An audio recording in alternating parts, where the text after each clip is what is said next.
ดีเพื่อนๆจากกะลีฟาร์มเนาะหลังจากเป็นเศรษฐีดูไบมาหลายทิศหลายมือเติบเนาะตอนนี้กลับมาส่งตู่ผักไข่คือเก่าเด้อเจ้าเด้อ เศรษฐีดูไบตัวกระป๋องแหละเจ้าเนาะตอนนี้นำส่งตู่ผักไข่เจ้าเนาะ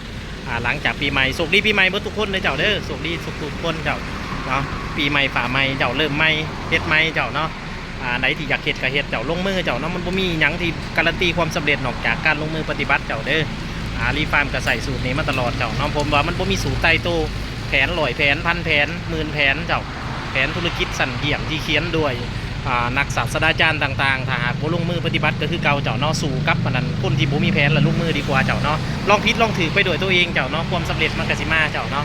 มันบ่มีหยังที่ใดมาโดยง่ายๆเจ้าเนาะคันบ่สั่นคนเขียนเพนเก่งๆก็สำเร็จหมดเจ้าเนาะล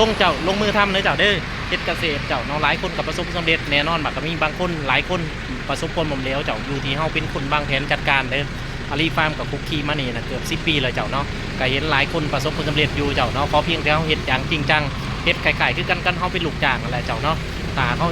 มีนิสัยแบบลูกจ้างอันนั้นเฮ็ดแบบลูกจ้างมาเป็นเจ้าของกิจการมันก็สำเร็จคือกันเจ้าเนาะขอบใจหลายๆที่ติดตามมาชมเลยเจ้าเด้อสำหรับท่านใดอยากได้ตู่ฟักไข่ก็ติดต่อมาหาเด้อเจ้าเด้อตู่ฟักไข่นกกระจอกเทศไก่ดุดำเจ้าสำหรับท่านใดอยากได้ติดต่อมาหาเด้อขอบใจหลายๆที่ติดตามเบิ่งรีวิวตื่มในโพสต์อันนี้มันเกรด A เต็มสเปค176เด้อ